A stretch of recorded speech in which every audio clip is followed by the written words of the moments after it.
Radio Raheem here with Vicious Victor Ortiz. You know, I've been calling you Vicious your whole career, man, and you've done so many things now outside of the ring. It seems like you've changed, not just as a fighter, but as a person. You still think that Vicious moniker fits you?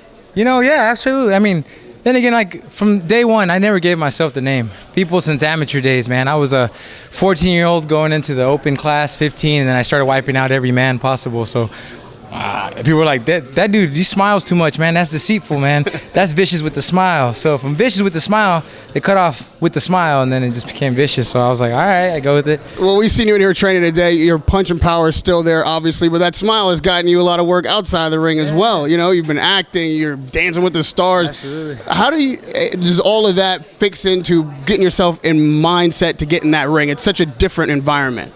It's easy. You just once you're healed completely from the wounds and broken hands and all the wrists and whatnot, broken jaw, it's fairly easily. You just step away from acting for a while, and then you're back in the ring, and here we are.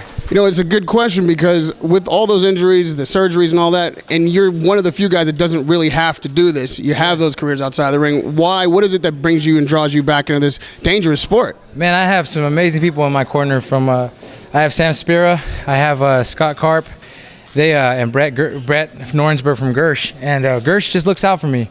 But at the end of the day, they're always like, Vic, you don't have to fight no more. I said, I know that very well.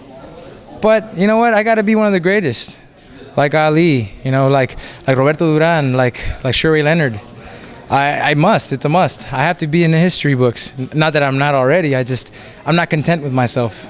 People look at this fight as like a grudge match. Okay, Ortiz won the first one, but these guys still hate each other. It was close. Is this just like a one-off grudge match, or is this like the next chapter of a full career? Are you fully committed back into boxing? This is definitely it's a new beginning. Every fight is a new beginning, really, for me. Berto's living in the past, which, hey, he can live in the past all he wants. The past is the past for a reason. You have a windshield in front of you in a car, and then you have a little mirror.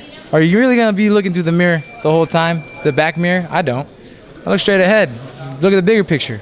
So at the end of the day, you know what? Berto's here once again. He's in my way. And this time, he's clean. I've been clean. So, hey, he had a little help the last time. This time, there's no help. You feel like he was doping last time. This time, there's no help.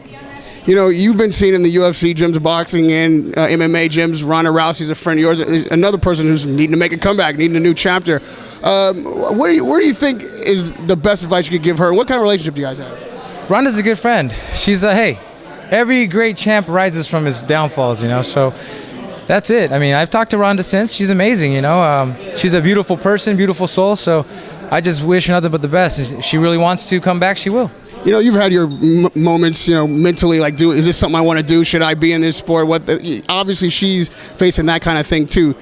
Have you talked to her about that, and do you feel like her head is in that game? And she's someone who can do what you do outside the ring. It's one of those things, I don't step into people's business like that. I just call to say hi. I really do hope, and I know that she will come back. And lastly, Victor, when the chapter is closed, when it's done, where does Victor Ortiz place in the history books, and what would satisfy you where you could really walk away from this sport? I'll tell you after April 30th. Radio Raheem with Vicious Victor Ortiz. Thanks for the time, man. Good luck on April 30th at the StubHub Center.